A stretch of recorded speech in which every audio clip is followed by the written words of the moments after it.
Next few weeks, but right now Noah versus Kiramango. So Noah is favored. I'm gonna start it up again. Aya Senpai versus Exodium. Aya is your choice. Noah, is that? Can I take that to be your choice? Yeah, so Axel, you're gonna have to fight for Kiramango here.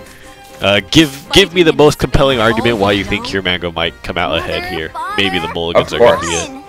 Of course. So Kiramango actually has one really big advantage in the overall tournament, not just in this matchup, and that's that he is kind of relatively unknown. You say that he likes to play aggro decks and things like that, but in the first season he was playing dragon and slower decks and different styles of things. So Kiramango's kind of like this wild card that it's really hard to test against. You know what I mean? Like, what is he actually going to bring? I mean, he was playing the meta, you know? Like, back then it was Dragon and Shadow all over the place. You know, it's kind of like it wasn't really that much. His Dragon lists were never meta. He was always playing like the Forte Erd combo stuff when everybody else adopted the Saha Quill like later ramp package. So he was still doing a little bit of the spicy stuff even if he was playing the meta. It's still Dragon, bro. Like you know, not all dragons are equal, Aya, okay? Not all dragons are equal. But it's still Dragon, man. He was just beating the other Dragon decks because he had that. I'm not discrediting that, but that's still an aggressive line, and he's playing Forte and Erd. Guess what that means? He likes hitting people in the face. Okay. I can't refute that. So realistically, the big reason why I think this matchup is a little skewed is Kiramango did adopt the idea of Control Blood, which we just talked about. Control Blood, really good to adopt when you think a lot of your opponents are going to be aggressive, and really good thought, especially against Noah, because Noah's definitely known of more than any other player to be, I want to go face. But it looks like Noah's taking a different approach. He's got Aegis Haven this time, not in his general repertoire. Maybe he wants to slow his game down now that the bigger tournaments are here, and Kiramango's Control Blood deck doesn't really line up well against the control decks. It's better against all the fast decks that we might have seen in the previous weeks. Right. Now, what I find interesting here is that he chose the lead with Haven. So, was he trying to snipe Blood out? Or, like, and by that I mean Noah, obviously, because he's the one playing Haven. So, like, was he trying to snipe out Blood, or did it just happen to be that Kiramango was like, you know, I'm just going to start with Shadow because, you know? Well, from every tournament that I've seen that Kiramango brings Shadow, he always brings it first. So I think that Noah thinks that Aegis Haven is probably his best bet against Shadow. Or it's just best in the matchup overall because he thinks his Haven deck is actually good versus both decks, so he just wants to get his win out of the way now to give his second deck a little bit more breathing room. That's fair. Okay. So, he probably would have preferred that to hit the Snow White. Yeah, always prefer to hit the Snow White there, but that's okay. Sometimes you win the lotto. Yeah, and he didn't. So, that's okay though. Frog Cleric coming down. Now, going along with yet more of that, you know, face plan of Kiramango, we see that he's running Phantom Howl. People tend to kind of like be on and off about Phantom Howl in their mid-shadow lists. Do I play Phantom Howl? Do I not play Phantom Howl? Like, there is a lot of question as to that. And he's drawing 3 cards because reasons. And because D-Meter got rid of Skullcradle Widow specifically, which draws another card when it dies as well. Yeah. Yeah. There are reasons. So, reasons. So, in any event, Noah does have access to a Priest of the Cudgel, should he want it. Yeah, that's definitely coming down this turn. And he doesn't have a good play for, well, actually, that's a lie. He's got all the good plays. He's got a Themis, he's got options between Judges, he's got Curate to follow up with just to heal back up if he needs to. It's really going to be on Kiramango over the course of these next few turns to see if he can really get just damage through, because he's not going to be able to get board control back. He doesn't have an Ektar for any of that stuff. He might have to use this Phantom Howl defensively just to clear the board at some point, but I mean, that's never good, right? You want to use Phantom Howl against Haven to finish the game off, so... Right.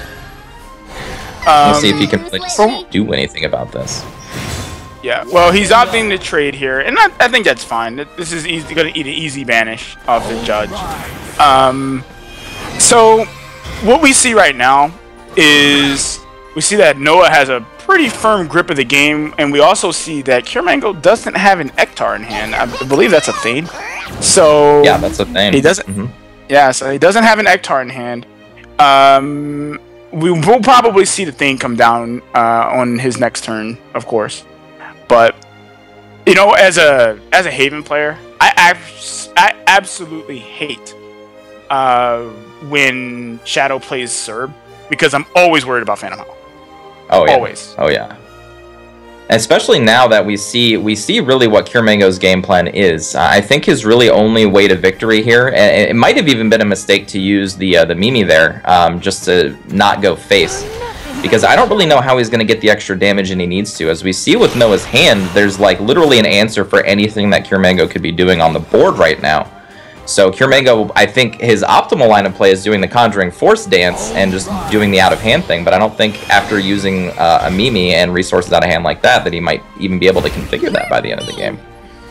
Right. Now, Noah's line here was interesting. He opted to deny him the card draw instead of denying him the skeletons. Why do you think he did that? Honestly, because I think the way Haven works is you have a finite amount of resources, right? Like, it might look really good, like where you have your Themis, you have, you know, XYZ answers, but Shadow has a ton of card draw. So if you limit their card draw, it makes it a lot harder for them to actually keep filling the board up with things like Ektar and Thane and such. Ooh. And that was a perfect draw. My goodness. That's what he wanted. That's exactly what he wanted, man. And he's going to think on it. He's going to think on it. He still might go with the Themis here, but I think that the Ancient Lion Spirit's kind of a better play. Just slightly better, because he gets to do something else with it this turn, such as a Grimnir or a Snow White, just to maintain board control again, like we were talking about. So for those who don't know, what Ancient Lion Spirit actually does is that it's just a 4/5, but when it evolves, it deals 2 damage to all of your opponent's followers. But it's also one of the cards that does not actually gain stats on evolution. So when it evolves, it's still a 4/5. And I think he might actually just run this into the Thane so that he can get the damage to face in, because his aggro plan's actually working here, and we still don't see any Igus. So I think his plan is, I'm just going to hit with face every single time I can, and just keep pressuring the way I am. Again, he's got the Curate to gain the health back, he's got a Themis to deal with an entire board, he's got options in his hand with Tribunal, and he's coming into a turn where Grimnir becomes active too in just a few turns here. So got a lot of answers. A lot of board, but you know, we see that Ektar is sitting in Mango's hand, but he does actually have answers to that. He's got the Themis, he's got the Grimnir, as you said. He's got 2 Grimnirs, so yeah. This is a very interesting position for Noah. And Noah's camera cut out. That's unfortunate. Yep. Yeah, maybe having some connection issues there. There he is. He's back now. Not on camera, but at least he's not leaving the game here. That would have been awful. We don't want to see that at all. No, we definitely don't want to see that. So. All right. So. Yep. Okay. Mango decides that he does want to play that Ektar. Yep. He wants to get that board control back. He'll be able to clear the board and also maintain a board, and this will definitely prompt a Themis from Noah. Can't leave that stuff in play. You've done such a good job so far, Noah, of not taking any damage. Why start now? Right. Mango's thinking really hard about how he wants to deal with this Snow White, if he even wants to. I think that he should. He will still lose a zombie, but at the very least, I don't think you want to leave that on the board. I actually wouldn't mind him leaving the evolved form up, just because it makes Noah make the choice. And essentially one really little tiny component that you can do in these tournament games is allow your opponent to make a mistake.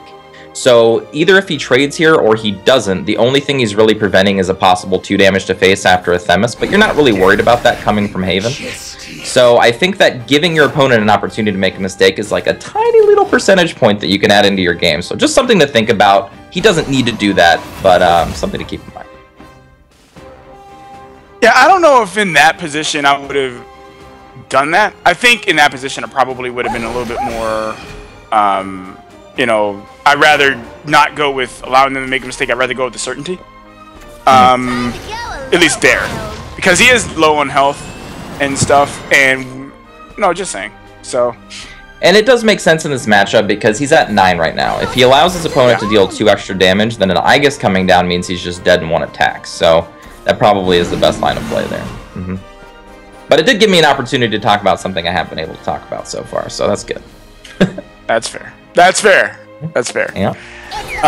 Now, Mango opting to use the Mimi. Again.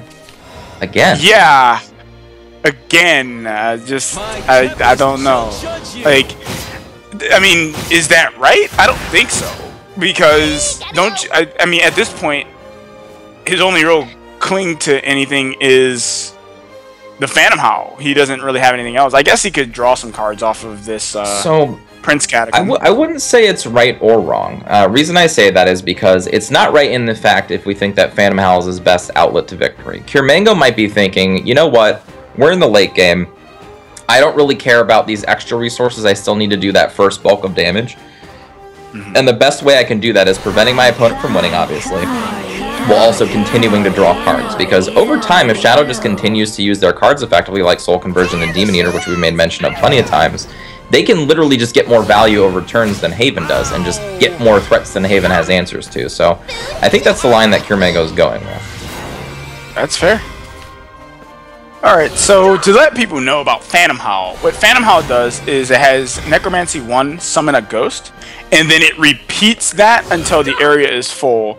So you basically just, when you have like a bunch of shadows, you play Phantom Howl, you generate 1 ghost over and over until you have a full board of ghosts, and in combination with Cerberus, Cerberus's Mimi and Coco, you can actually set up lethals against your opponent. So because all of those ghosts gain Storm, and then of course Mimi and Coco add in 4 damage. So essentially a blank Phantom Howl with no Evo points plus a Mimi and a Coco is an extra 9 damage out of hand that you can just do, and you can build that over game with multiple Cerberuses. So had he still remained with all of those Mimis and Cocos in hand, technically there was access to 8 plus 5, which is 13 damage out of hand, which he could have then built up with yet another Cerberus to do 17 possibly, but I don't think he wants to go that route. He feels very threatened being at 9 health here.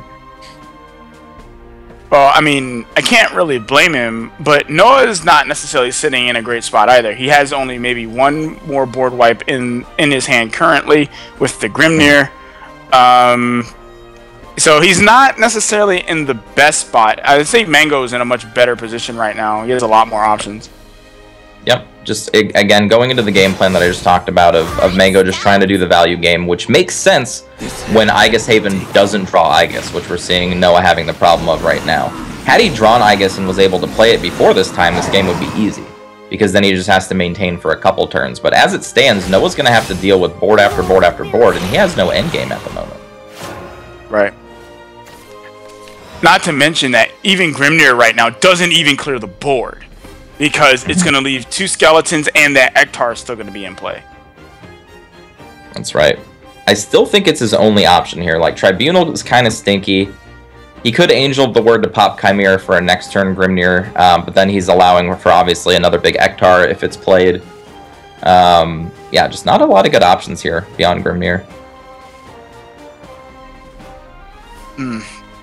Yeah, this is a first game, man. Yeah. I mean, seeing both players actually just have the right draws to just keep each other at bay for a little bit, but not actually close the door. So this game's definitely going to go for a few more turns, depending on, you know, crazy top decks or anything like that. But there's no end in sight that we can see at the moment. Do you think that Noah's going to try to roll the dice and he's going to try to hit the Ektar? He's going to try it. And oh no. All of the bad feelings manifested as one. That feels awful. So now I think he's kind of roped himself into playing an Angel of the Word into a Grimnir, but even that like just feels terrible. Because you're using your board wipe. I don't think he can afford to. I think he's just got to pass here, actually. Yep. Now, let me ask you this. You played the Angel of the Word, right? Do you think that it was right for him to play the Angel of the Word? I mean, let's say we don't know what the hands are. Let's just assume we have blind information. Like, do you think that it was right for him to play that? I think so, just eliminating as much damage as you possibly can, because you do have life gain in your deck to get back up and things like that. I feel like if you allow just even an extra point of damage, you allow for those Phantom Howls and Cerberuses and things like that, that we know all the resources are gone for, but there could obviously be another top deck Phantom Howl for Mango. You just limit the effect. Like, for instance, right now we can see it. He's at 6 instead of 5. Had he been at 5 here after he wipes the board, then he might have died to a top deck Phantom Howl. This feels pretty awful. Yep, so he's gonna blow up the board. Noah taking a gamble. Yeah. This is the please don't kill me dance. Oh, well. That's dead. The draw that he needed. Yeah. Yep. Yeah. Mango top decking the O-Dial. Oh, man. Mango, you can see it right now with the big sigh of relief there after that top deck, because he knew he was in trouble. Don't let the light blind you. Don't let the light blind you. Game. That was a good game. That was a really good game. Noah takes the gamble. Mango had to top deck. Yeah, like, he just couldn't get it. Like, he just couldn't get a win con. He really needed one. He couldn't get an Igus. He didn't get the Bahamut early enough. I mean, he was doing so well for such a long time, and then it just went downhill. Like, and that's really a change that we've seen in this expansion with the addition of Demon Eater, is just the fact that Shadow just has so much more card draw and value to be gained out of its cards than even a control deck like Haven, where, you know, they're built to draw cards and gain life and extend the game and stuff like that. But Shadow, man, it's why everybody's playing Shadow. It's because it's really good. It's really, really good. Yeah. It's almost like, what's the alternative? This is a matchup I could possibly win versus a matchup I'm most probably gonna lose. So right. That's kind of the thing about the 3-deck 1-ban format is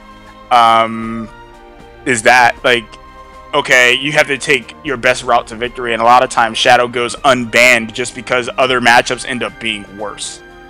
Right.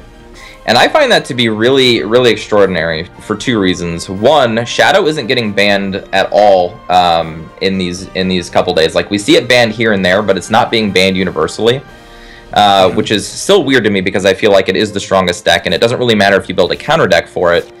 It's more, not just that, but that whenever we see it, like, we see both players playing Shadow against each other, so they're, like, opening themselves up to all these mirror matches, which turn out to be coin flips, and they don't offer a lot of play. So it's just interesting to see that it's still being just allowed through most of the time. Well, I mean, again, I think their lineups, the type of lineups people pack are just really scary lineups, man. You're like, okay, right. Okay. You know, they're just like, scary. Shadow's a known quantity. I've played against it. I can understand it, but these other decks, I haven't played the matchups as much, that kind of thing, or I'm scared of them. So yeah. I mean, think about it like this. If you know that your opponent has, say, D-Shift in their lineup and you're playing Igus Haven, you'd rather just play against Shadow and just ban out D-Shift. Because one of them is pretty much an auto loss, and the other one, you actually have a chance. So that does make sense. So we get into this game. Pure Mango's playing Control Blood, as we said before the game here. And as we know, Control Blood has a really hard time against Igus. If Noah can actually manage to draw an Igus this game, Blood has no actual answer to it, and Blood takes a long time to win. I know you know this. That Blood takes forever to win. I do. And it's going to be really hard unless he can maintain. And we do see Noah draw the Igus, and he is on the play here. So I think he's got a slight advantage this game. How do you think this game plays out around Igus? Is there any way that Control Blood has a way to beat that card, or play around it, or beat it in time?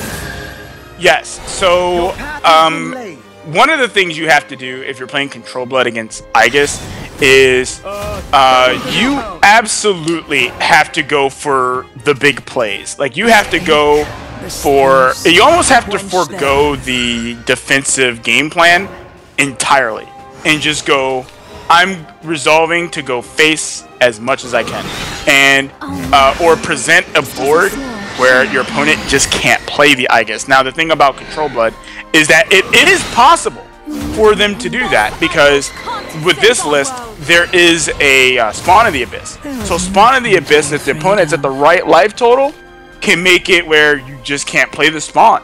I'm not play the Igus, sorry. So that is one thing that could help, but it's going to be really difficult, and it's going to depend on these next few turns if Kirmango is going to be able to pull that off. So essentially saying that Kirmango has to become the aggressor here, and it feels like it would be really hard for Control Blood to do that because it is built very specifically to be a reactive deck.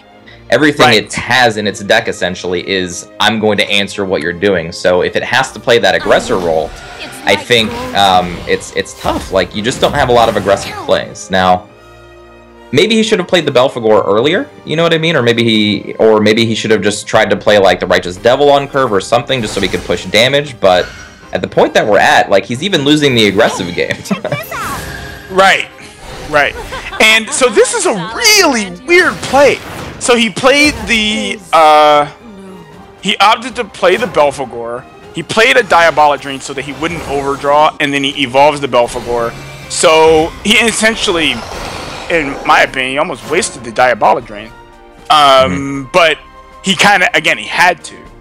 That's kind of like the crux of that. It's like he kind of had to. Yeah. So I think Blood Moon's actually a perfect draw here because it does give him access to his full hand without any downsides at the moment. So he has access to Righteous Devil, which is a great play here. It's going to get Bane and Lifelink because he's in Vengeance technically with the Blood Moon in play.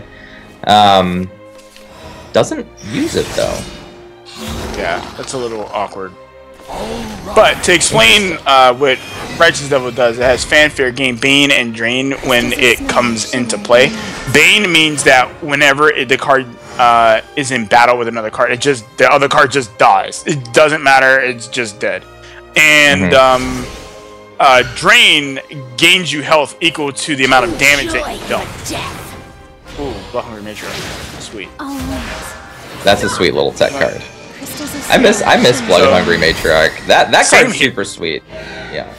It's a card that acts just like the Dark Johns that we've been seeing over the past couple of days, where it'll come down and deal 2 to everything. It does a little bit later on turn 7, but has the added benefit of not actually pumping your opponent's units if they stay alive, but actually dealing extra damage to your opponent when their followers die. So, very cool card, and we don't see a lot of it anymore. No, we don't. I wish we did, but we don't. So it's a really cool looking card, if nothing else. It is, dude. But now this is where Kirmango is gonna be like, man. Yep. Okay. The aggressive game isn't like at a point where Kirmango can just finish him out with like a top deck Sabrew or even a Temptress Vampire, and now he's got to deal with this 10/10 that he can't kill. So. Offer your life to Yup. me. So, to explain, Heavenly Igus is the win condition of this deck. The card cannot be damaged. It is immune to most effects. It's immune to all effects except for the effects that change its stats. So, if you have, say, a card that can lower its stats, that works very well against it. But if you have a card that increases its stats, that works too. Yep. So, for instance, Dark John wouldn't necessarily deal any damage to Igus, but it would still give it that +2 power.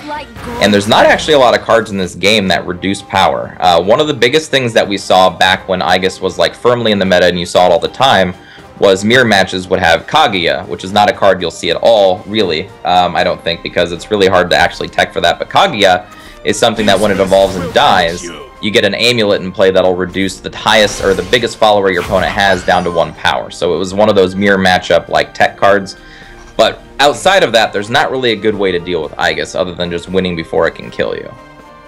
Yep. So Noah's camera cut out yet again. He's scared. He's scared. I don't want anyone to see my face. Oh, wow. That was a really good draw. That was a draw. Man, you jam it. You jam that Bahamut and don't look back, bro. 100% jam that Bahamut. Jam it. Oh, wait, no. Not jamming the Bahamut? Honestly, it doesn't really matter, because the amulet's gonna die anyway, and the Grimner still finishes off, but Bahamut would be flashier. Come on, we want the flashy plays. That's what I'm talking about, man. Give me some error, you know? Give me Noah's playing his best, okay? He's like, I see the win. That's all I care about. I don't need to be flashy. Good on you, Noah. You know what? Don't listen to Aya. You're tough. No, listen to me, okay? Listen to me. And Mango taking the classy way out, killing himself with a blood pact. Good job, brother. Good job, Noah, brother. you can't beat me, but I can beat myself, is essentially what Mango's saying. Right. So now we get to see if Control Blood... Yeah. Game 3, the all-important game. Can Rune beat Control Blood? That is the question. Highly dependent on this Rune list. Let's see what Noah's bringing here. Noah is bringing Burn Rune. Okay, so this is an interesting matchup.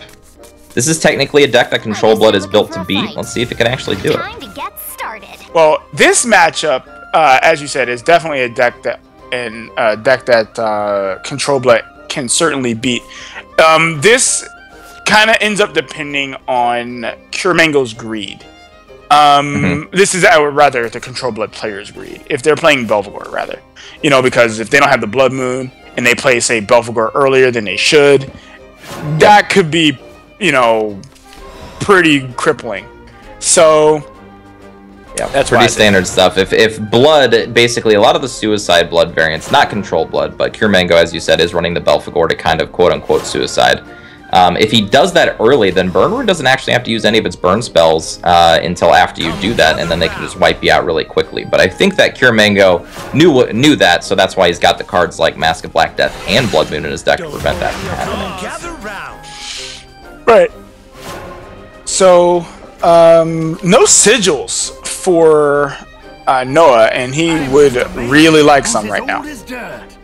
Yep, because Magic Illusion is great against Control Blood if you can keep it flowing with sigils behind it so it just can't die. Right. So he needs to draw a sigil this turn. And he doesn't get one, but he does still have a chance of getting one using Kaleidoscopic Glow. And he still didn't get a sigil. Feels bad. Yeah, and he might be thinking right now to Kaleidoscopic Glow the Illusionist just to get it out of the Evo turn. And maybe draw into something, but that really is counterproductive with his hand of having two Wizardess, which won't get any value if he does this. But it decides like he wants to do it anyway. I kind of like this play. This means that Wardrobe Raider and cards like that. Yeah. Yeah, it digs further into the deck. It is a little worrisome. Wow. Okay. That's a lot of revelations. Yeah, that man wants you to know something, okay? Like, he just wants you to know something. That's a lot of clear boards. That's right. Yeah. So honestly, Control Blood's got a slight edge here. Like, we've seen Noah do a lot of damage, but his hand is really play point intensive. He's not going to be able to do these like crazy, I'm just going to do a bunch of things in one turn, burn to you, which is going to give Mango time to get into his late game, get to Temptress, Vampire, and things like that. So I think that Mango is kind of in the driver's seat here, unless Noah can start putting something together. What he needs to do is he needs to draw some sigils. Okay? He is very starved for sigils right now. And in case you guys don't know, the way Earthright rune cards work is they don't really do a lot without the sigils, such as the Calamitous Curse in hand, which will remove 5 toughness followers from your opponent's board from the game. Actually banishes it. Professor of Taboos, you know, which has an Earthright effect to kill your opponent's followers. Even Master Mage Levi to deal 3 to everything. And even Halo Golem to deal 3 to any target. But it looks like he did get access to 1. He did get access to 1, but the problem is that he won't be able to play... If he plays the sigil, he won't be able to play a Halo Golem. He'll be able to play the Magic Illusionist. That's about it. So there's that. But... He's opting to save the sigil.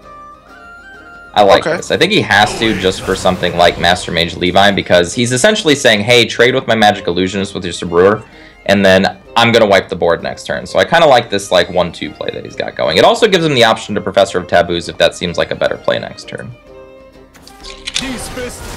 Well, in this matchup, if I know that I'm fighting Control Blood, I tend to like hold my Professor and Sigils to like the later game to be able to deal with those in-game threats, because I'm gonna have to be able to fight through it.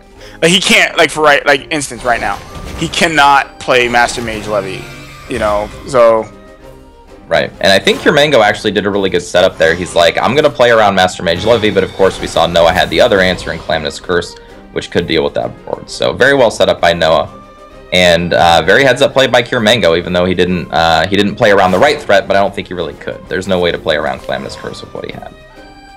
Right. So he's going to get another Sigil, which is great for him. He might just start going on the aggressive plan. Yeah, that's what he's doing. Burn his face.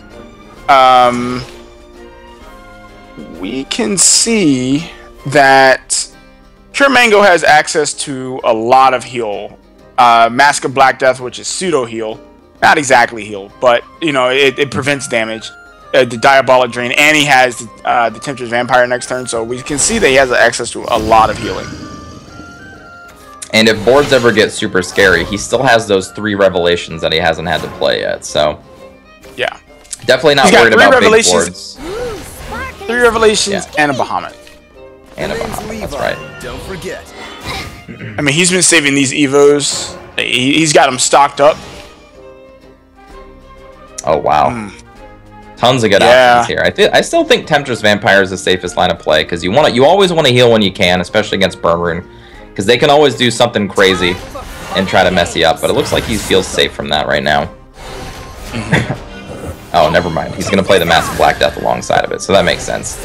Emerald, an insane card when you're in Vengeance. It's 7.45. When it comes into play, kill an opposing follower or amulet, and if you're in Vengeance, also gain Storm. Very excellent card. Yep. Now, Mask of Black Death, what that does, and this card is going to stop Noah right in his tracks. It's incredibly difficult to fight against. What it does is it actually will prevent any damage that's done to you, and the amulet itself will be reduced by the amount of damage that was dealt. Yep, and if that damage goes over what it has left on the countdown, it actually prevents all of it and then just pops the amulet. Yep. So essentially gained him 4 health that turn. Not bad. Not bad at all. And Bahamut, but we know that Noah has the answer for this. Yeah, he has the answer for this. He has the Scrap Iron Smelter into the Professor Taboo's. I almost forgot his name. I don't know how I almost forgot his name. That's just sad. But yeah, this is gonna happen. He's gonna commence an experiment, and then boom, turns Bahamut into a zombie. I want to know how to do that. Of course, we know this is gonna get revved because there is no shortage of revs. Nope. And now we're just basically going to see Mango go into his endgame. He's going to set up another Mask of Black Death just to save himself, and then he's got Temptress into Temptress to basically win over the course of the next 2 turns, while also gaining a bunch of life. So I don't know what Noah can really draw to get out of this. Noah definitely in a spot where he needs to go really hard with this next Wizardess, or else he's going to be finished. Yeah, I mean, Temptress into Temptress is basically just saying, wrap it up. You know, oh, wow. So he has yet another board wipe. Yeah, just in case, if he needs it. Yeah. This is There's what no you call life the gain game. in Burn Rune, right? There's nothing. No, there's nothing. There's nothing. So for those who don't know, Temptress Vampire has a fanfare effect, and if you don't know what fanfare is when the card comes into play. It deals 5 damage to an enemy, and then you gain health equal to that. Okay, so he's just dead to the second Temptress Vampire. Yeah, Cure Mango, playing Control Blood, beating Burn Rune, feeling good. I know Aya's happy about this. He loves Control Blood. I don't know why. He's a crazy man. I am crazy. You know, Yep. I am definitely crazy. Offer your life to me. Cure Mango gives the thumbs up. He knows what's going down. Yeah. Control Blood, baby. 2-1 for Cure Mango. Control Blood takes the win, and that actually puts Managed Surge's Noah at 0-3. He is no longer in the running for the playoffs. He's out of there. And Cure Mango